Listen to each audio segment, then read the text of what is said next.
Halo, hari di sini ketemu lagi sama saya. Seperti biasa, saya akan membahas tentang investasi, pengelolaan keuangan, dan juga digital marketing.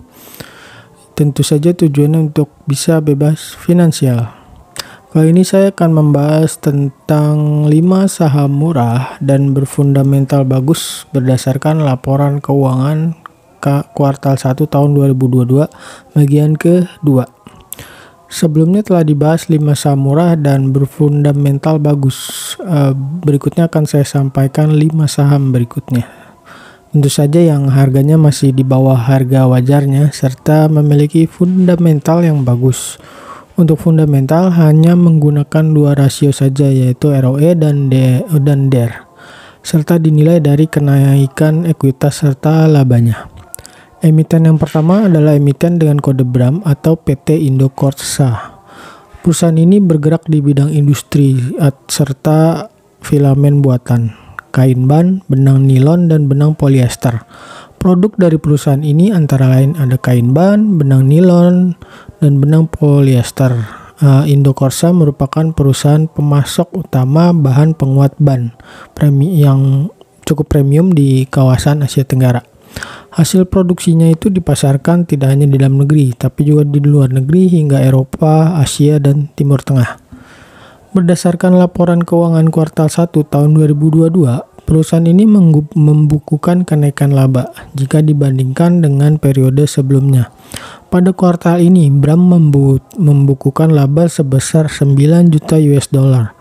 Jumlah ini meningkat bila dibandingkan perolehan laba pada tahun lalu yang sebesar 4,5 juta US dollar. Harga wajar saham emiten ini berada pada harga Rp12.950 per lembar saham. Lalu emiten yang kedua itu dengan kode BYAN atau BIAN atau PT Bayan Resources yang merupakan produsen batubara. Perusahaan ini memadukan operasional pertambangan, pengolahan, serta logistik melalui anak perusahaan yang bergerak di berbagai bidang usaha, mulai dari pertambangan, pengelolaan jasa pelabuhan, pengangkutan, kontraktor, dan jasa sewa alat-alat. Berdasarkan laporan keuangan kuartal 1 tahun 2022, perusahaan ini membukukan kenaikan laba jika dibandingkan dengan periode sebelumnya. Pada kuartal ini, Bayan itu membukukan laba sebesar 368,5 juta US dollar yang meningkat bila dibandingkan pada Maret tahun lalu sebesar 165 juta US dollar. Harga wajar saham emiten ini adalah pada harga Rp64.130 per lembar saham. Yang ketiga adalah emiten dengan kode DRMA atau PT Dharma Polymetla yang bergerak di bidang usaha komponen otomotif untuk sepeda motor dan mobil. Berdasarkan laporan keuangan kuartal 1 tahun 2022, perusahaan ini membukukan kenaikan laba jika dibandingkan periode sebelumnya. Pada kuartal ini, perusahaan ini membukukan laba sebesar 115 miliar rupiah.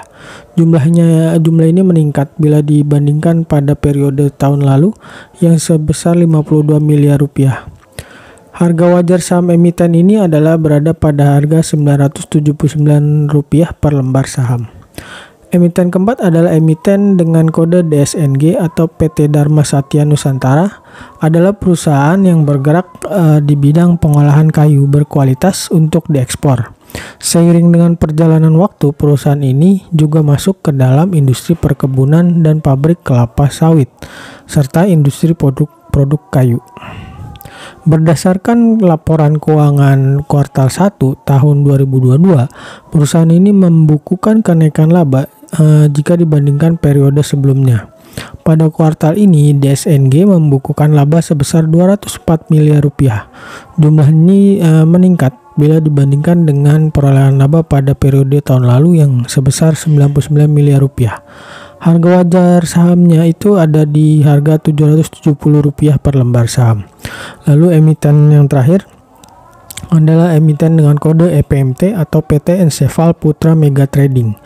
Perusahaan ini merupakan perusahaan yang bergerak dalam bidang perdagangan umum dan bertindak sebagai perwakilan dan atau keagenan. Sedangkan kegiatan usaha penunjang perusahaan ini meliputi usaha dalam bidang pengangkutan umum, industri dan jasa, Dan saat ini kegiatan usaha utama perusahaan adalah sebagai distributor dan pemasok produk obat-obatan, barang konsumsi, peralatan kedokteran, kosmetik, dan barang dagang lainnya. Berdasarkan laporan keuangannya, perusahaan ini mengalami kenaikan laba jika dibandingkan periode tahun sebelumnya.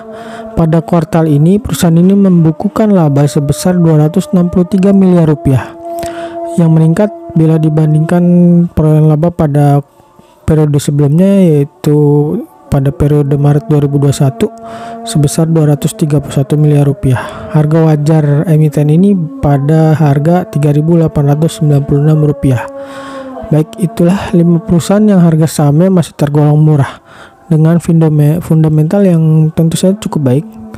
Jadi sampai pada konten ini sudah 10 perusahaan yang saya ulas yang memang harganya murah dengan fundamental yang baik, tentu saja didasarkan pada laporan keuangan kuartal 1 tahun 2022.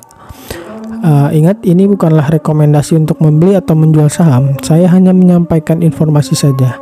Keuntungan dan kerugian untuk investasi yang dilakukan adalah tanggung jawab kamu sendiri. Jadi kamu pilih investasi yang mana nih? Sampai di sini pembahasan tentang 5 saham murah dengan fundamental yang baik berdasarkan laporan keuangan kuartal 1 tahun 2022 bagian kedua. Sampai jumpa di konten berikutnya.